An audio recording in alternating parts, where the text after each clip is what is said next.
Welcome to another Smite guide. My name is Beast, and this week we have for you a Mage guide. We've been covering assassins for a while now, so it feels good to switch classes this week. If you're finding me for the first time, make sure you subscribe to my channel for more weekly guides, and leave a like to show your support. Also down in the comments, I have pinned a link to my Twitter where you can vote for the next god to be covered in a guide. And if you visit this video after the polls ended, just comment your choice down below. If it's a majority vote, we will cover your choice. Alright, with all that out of the way, let's get right into it. So Thoth is a mage, mainly played in the mid lane, and his passive Dead Reckoning is really built for this position. After killing 30 enemies, he gains a stack of 3 magical penetration, and killing an enemy god will complete the current stack. He will also unlock a new stack every 4 levels and max out at 5 stacks by level 17. Now pretty much all that means is that by killing enemies he gains magical penetration, which is really good when we combo this with our build. Thoth's 1 is his main damage spell, and he conjures 3 hologlyphs around him, and his next 3 basic attacks pass through enemies and apply ability damage instead.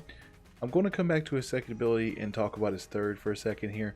The Glyph of Pain is one of the most important abilities in his kit because it augments all of his other abilities. This is done upon activation, where Thoth conjures a hieroglyphic barrier, and any attacks that pass through this barrier will increase in damage and range. So once you unlock this ability, make sure to use it before you do anything else.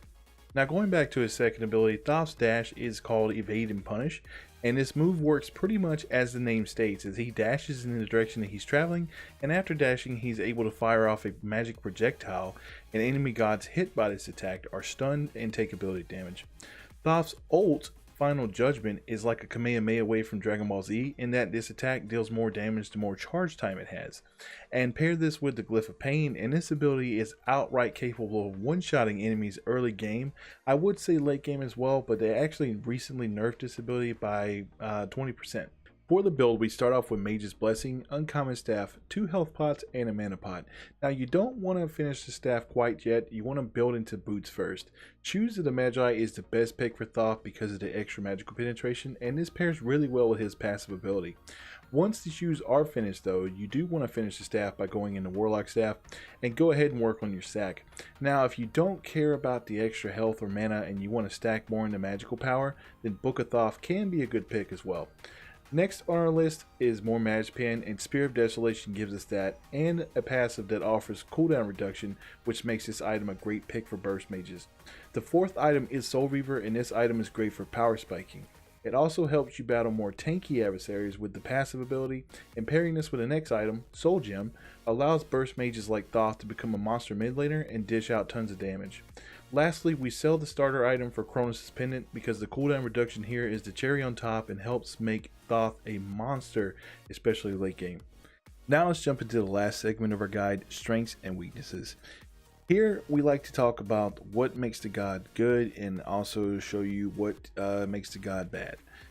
Thoth is one of the highest damage characters in the game, and he is also one of the best late game mages, but his abilities are really worthless until you unlock Glyph of Pain at level 3.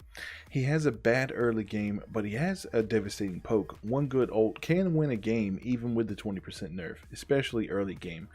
Thoth is very item dependent, and as are a lot of mages, but he can apply his damage at a longer range due to Glyph of Pain.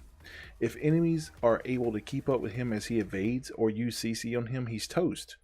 But he's, however, able to impact team fights because of Glyph of Pain also works for the allies. So while he's a beast late game due to his squishiness, he tends to fight longer range. He has a very long range stun, and his evade is very safe, but all of his abilities are skill shot based, making him hard to master. Now that finishes up the guide. I hope you guys enjoyed the video. My name is Beast of Ishtar, and I'll see you guys next week.